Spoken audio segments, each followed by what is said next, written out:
రమారమి ఆడబిడ్డలకి సన్నబియ్యం ఇస్తాను, రేషన్ కార్డులు ఇచ్చాను, ఇంకా ఆర్టీసీ బస్సులో ఉచిత బస్సు సౌకర్యం కల్పించను, 200 యూనిట్లు ఉచిత కరెంట్ ఇస్తున్నాం. రైతన్నులకి మొన్ననే ఎకరానికి 6,000 రూపాయల చొప్పున టెన్షన్ గా టింగ్ టింగ్ టింగ్ అంటూ రైతన్నుల ఖాతాలో కూడా రైతు భరోసా కార్యక్రమం ఇచ్చును.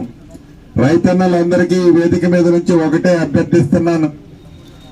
ఎల్నినో కారణంగా దేశవ్యాప్తంగా ముఖ్యంగా మన తెలంగాణ ఆంధ్రాకి వర్షాలు అతి తక్కువ పడుతున్నాయి. మబ్బులు పడతాయే తప్ప వర్షము పడే పరిస్థితి పడదు అని శాస్త్రజ్ఞులు చెప్తున్నారు. కాబట్టి రైతులు మీరు అనుభవజ్ఞులు, ఏ పంట వేస్తే మనకి వర్షం తక్కువ నీరు తక్కువతో సాగు చేయగలుగుతామో ఆ పంట వేయడానికే మీరు మొగ్గు చూపండి తప్ప ప్రతి సంవత్సరంలో ఎన్ఎస్పీలో నీళ్లుంటే మనం ఎన్ని నీళ్ళంటే అన్ని ఇచ్చుకోవచ్చు, తాగటానికే నీళ్ళు ఇబ్బంది ఉండే పరిస్థితి ఉంది. బోర్లలో ఇవాళ కనపడతాయి, ఒక 10 రోజులు అయ్యేసరికి ఆ బోర్లు కూడా వాటర్ ఆటోమేటిక్ గా తగ్గిపోయే అవకాశం ఉంది. కరెంట్ అంటే తిప్పల పడి కింద మీద పడి మీకు కరెంటు పుల్లిగిస్తాం గానీ బోర్లలో కూడా నీళ్లు బాగా తగ్గిపోతాయి. కాబట్టి రైతన్నులందరూ పంట వేయటానికి ముందు వీలైనంత వరకు ఈ సీజన్ కి మెట్ట పంటకే ప్రిఫర్ చేయండి.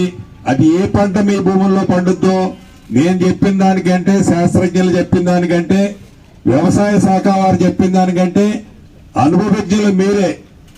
మీ భూమి దేనికి సూట్ అవుతుందో మీకు బాగా తెలుసు. కాబట్టి దయచేసి తొందరపడి పంటలేసి నా రైతన్నలు నష్టపోవద్దు, ఇబ్బంది పెట్టొద్దు అని చేతులు జోడించి మీ అందరినీ రైతన్నలని అభ్యర్థిస్తూ మీ దీవులతో ఉన్న ఈ ప్రజా ప్రభుత్వం 100కి 100% మీకు అండగా ఉంటుంది.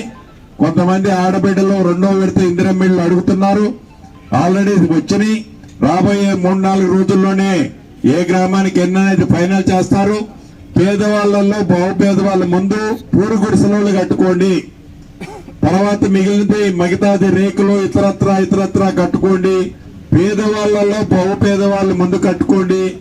ఇచ్చే 2వ విడత కాకుండా ఇంకా 2 విడతలు ఎన్నికల లోపలనే ఇవ్వటం జరుగుద్దని ఈ వేదిక ద్వారా మీ అందరికీ తెలుపుతూ మీ అందరి దగ్గర సెలవు తీసుకుంటాను.